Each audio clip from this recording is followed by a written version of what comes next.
કાકા બાબદાન રામ રામ, હું તમારી વસમાં આવી ગયો મુકેશ પરમાર ખબર લે જાબવામાં બે કર્મચારીઓને સસ્પેન્ડ કરવા પર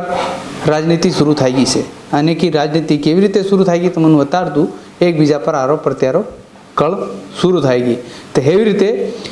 ये पूरा मामलो हूँ से इन्हीं पर पहली बात करिए और समझिए इन्हीं बात हूँ से कि 4-8 दिन पहली एक बैठक थी मेघनगर में जनपद कार्यालय में बैठक थी एनी बात आदिवासी समाज या जे संगठन थे जुड़ेला पदाधिकारी या कर्मचारी करीन आरोप पुणे लगाड़ो हिंदू युवा जनजाति संगठन ने तिहुनी पर आरोप लगाड़े कि भाई सरकारी कर्मचारी कार्यालय में सरकारी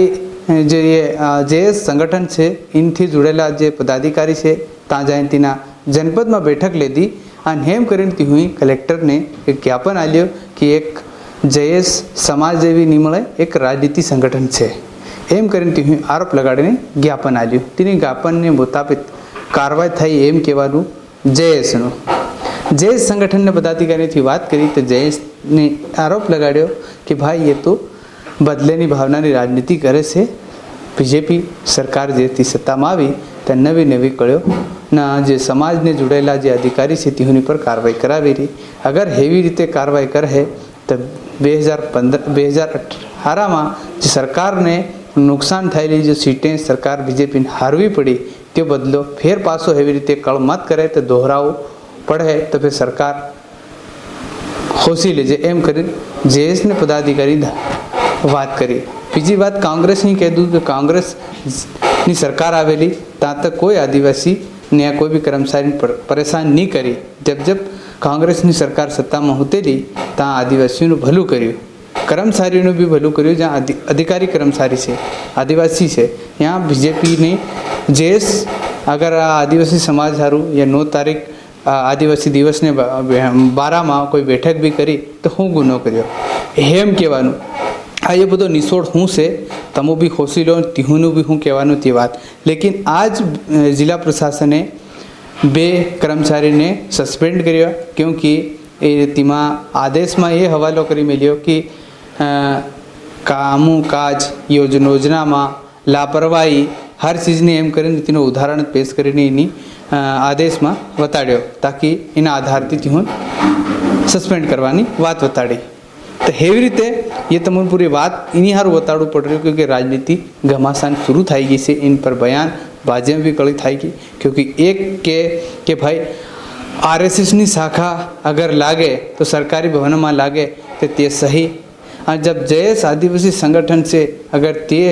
सरकारी भवन में अगर कोई मीटिंग कर ले या कर ले तो ते गलत हेम केम ये होशो वाली बात से और मुद्दों इन्हीं पर से इन्हीं पर राजनीति साली थाएगी और इन्हीं पर चर्चाएं साली रही हाव्य हूँ से कि सरकार आवा वाला समय में जो भी है त्या विचार करे और इना में हकीकत हूँ से ती होशो वाली बात से त्या तुम सामने लो इन्होंने तिहुने समाज से जो जय संगठन से तीनी प्रतिक्रिया हूँ से जय कांग्रेस की प्रतिक्रिया हूँ से અને બીજેપીની प्रतिक्रिया हूँ से तो हेवी रीते एनी बधानी तुम बात सामो तमारा मन में हूँ लागी रू क्या मान। देखिए आरोप ये लगाया जा रहा है कि बैठक जयेश की हुई लेकिन ये सरासर गलत है। बैठक अनुसूचित जाति जनजाति कर्मचारी संघ अजाक्स की थी और अजाक्स के जो पदाधिकारी है वो 9 अगस्त विश्व आदिवासी दिवस को किस तरीके से मनाया जाना है इसकी रूपरेखा के लिए उनकी अपनी निजी बैठक थी लेकिन वहाँ पर जयेश के जो कार्यकर्ता थे उनकी बैठक में क्या निर्णय हुआ ये जानने के लिए शाम के समय गए थे और उनके वहाँ जाने को लेकर के सिर्फ निर्णय जानने के लिए जो वो गए थे उसको बीजेपी और आरएसएस के लोग इस तरीके से प्रचारित कर रहे हैं कि जैसे जयेश ने उस शासकीय भवन पे कब्जा कर लिया हो। तो शासन प्रशासन को ये समझना चाहिए और सरकार को ये देखना चाहिए कि 2016-17 में प्रदेश सरकार ने जो गलतियां की थी वो फिर से न दोहराए। क्योंकि हमने पहले भी कहा है कि जयस एक आदिवासी समाज का सामाजिक संगठन है, लेकिन अगर आदिवासी समाज से जुड़े हुए लोगों को अगर सरकार बेवजह परेशान करती है, दबाती है, सिर्फ इसलिए कि वो समाज के प्रति अपनी जो प्रतिबद्धता है उसका निर्वहन कर रहे हैं, तो सिर्फ इतनी सी बात पे उन्हें इतना ज़्यादा प्रताड़ित करना, दबाव देना, तो मैं बीजेपी को याद दिलाना चाहूँगा, उनको कहना चाहूँगा कि वे राजनीतिक आत्महत्या कर रहे हैं। यही शब्द मैंने 2016 और 17 में भी दोहराए थे, कहे थे, और आज मैं अपने वही शब्द फिर से दोहरा रहा हूँ कि जयस को राजनीति नहीं करना है, लेकिन कहीं ना कहीं बीजेपी को राजनीति करना है। तो हम हमारे रास्ते पे चल रहे हैं, ये कितना भी दबाएंगे, लेकिन जयस और जयस की विचारधारा को सही मानने वाले जो समाज के लोग हैं वो हमारे साथ कल भी थे, आज भी हैं और हमेशा रहेंगे। लेकिन सत्ता चिरंजीवी नहीं होती है, संगठन और विचारधारा चिरंजीवी होते हैं। और जिन 2 कर्मचारियों का निलंबन हुआ है इन आरोपों के चलते, तो स्थानीय प्रशासन राजनीति की नगरवधु न बने। उनका अपना संवैधानिक दायरा है, वो उस दायरे में सबके हक और हितों को देखते हुए चले तो अच्छी बात है। आम जनता जो है वो उससे खुश रहेगी। भाजपा जब से सत्ता में आई है तब से वो पूरी तरह से आदिवासी कर्मचारियों के ऊपर टारगेट करके काम कर रही है। वो जहाँ पे भी आदिवासी कर्मचारी जो समाज के लिए काम करते हैं, समाज के लिए अच्छा सोचते हैं, उनको टारगेट करके उनको निलंबन की कार्रवाई, कहीं सस्पेंड की कार्रवाई, कहीं पे उनको ट्रांसफ़र की कार्रवाई, पूरी तरह से भाजपा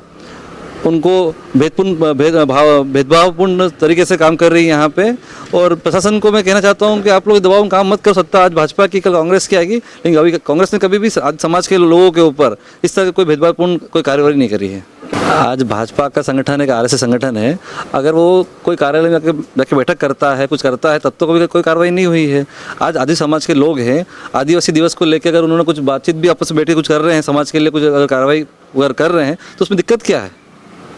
समाज के लिए ही कर रहे हैं ना वो लोग, कि आदिवासी समाज का कैसे उत्थान किया जाए, उसको लेकर कैसे जागरूक किया जाए, उसके बारे में मीटिंग कर रहे हैं। और भाजपा उनको 3 लोगों को निलंबित कर रही है, तो ये कोई न्याय नहीं है। भाजपा को सोचना चाहिए कि भाई सत्ता तो आई आती रहती है, लेकिन कम से कम कर्मचारी परेशान नहीं करें। नहीं, बहाल नहीं करेंगे तो क्या करोगे? बहाल नहीं करेंगे तो समाज के लिए आंदोलन करेंगे, बिल्कुल हम लोग भी। समाज का मामला है ये, कोई इन्होंने कोई गुनाह थोड़ा कर दिया है, और समाज के लिए हम लोग बिल्कुल साथ में खड़े हैं उनके। देखिए, जयस क्या है ये उसका खुद का अपना विषय है। जहाँ तक सचिवों के निलंबन का मामला है, मेरे संज्ञान में भी आया है, तो सचिव जिस कार्य के लिए निलंबित हुए हैं वो उनके द्वारा पंचायत में किए जाने वाले कार्यों में लापरवाही, समय समय पर जिला कार्यालय और जनपद कार्यालय द्वारा पंचायत में जो कार्य दिए जाते हैं उन कार्यों को ना करने का हवाला है उसके निलंबन में। लेकिन जयस अपनी रोटियां सेंकने के लिए बेवजह हमारे आदिवासी कर्मचारियों को, सरकार और आदिवासियों को दूर करने की एक जयस की एक सोची समझी रणनीति है। आज हम आदिवासियों को, चाहे वो हमारे आदिवासी कर्मचारी हो या हमारे अन्य भाई हो, हमको सरकार के साथ रह के सरकार की योजनाओं का लाभ लेना चाहिए। लेकिन जयस जिस किसी के द्वारा भी हैंडल किया जा रहा है, बेवजह हमारे आदिवासियों को सरकार की योजनाओं से दूर रखा जाता है। सरकार और आदिवासियों को बीच में एक झगड़ा विवाद डालने की जो जयस ने परंपरा उठा रखी है वो पूरी तरह से गलत है। जबकि सचिव जो निलंबित हुए हैं वो पंचायत में हमारे ग्रामीण जनों को कोई कार्य करने में उन्होंने लापरवाही बरती है, उस कारण से वो निलंबित हुए हैं। ना कि उन्होंने भारतीय जनता पार्टी की सरकार ने उनको निलंबित किया है, ना भारतीय जनता पार्टी का उसमें कोई रोल है। नहीं, हिंदू युवा जनजाति संगठन हो चाहे जयस हो, ये अपने अपने जगह पर जो काम कर रहे हैं वो उनकी जगह हैं। जो बैठक हुई और उस बैठक का हवाला हिंदू युवा जनजाति संगठन ने किसी सचिव का नाम या किसी अध्यापक का नाम या किसी अधिकारी का नाम उसमें नहीं लिखा कि इन अधिकारियों के द्वारा ये बैठक की गई। देखिए, बैठक करना एक अलग विषय है और निलंबन का मामला अलग है, क्योंकि उसमें ऐसा कहीं उल्लेख नहीं था। जो हिंदू युवा जनजाति संगठन ने जो ज्ञापन दिया था उसमें तो उन्होंने सिर्फ ये किया था कि एक संगठन विशेष द्वारा सरकारी कार्यालय में बैठक किया जाना गलत है, इस संबंध में उन्होंने ज्ञापन दिया था। उन्होंने ना कि इसलिए नहीं दिया था कि कोई सचिवों ने वहाँ पर भाग लिया या किसी ने भाग लिया, जिनने भाग लिया उनको निलंबित करो, ऐसा कोई मकसद नहीं था उनका, और ना ही ऐसा हुआ है। કે કોણ સહી છે ને કોણ ગલત છે, તો એવી રીતે હું મુકેશ પરમાર તમારી उसमें फिर એવી રીતની ખબર લઈને આવતો રહી। કાકા બા બધા રામ રામ।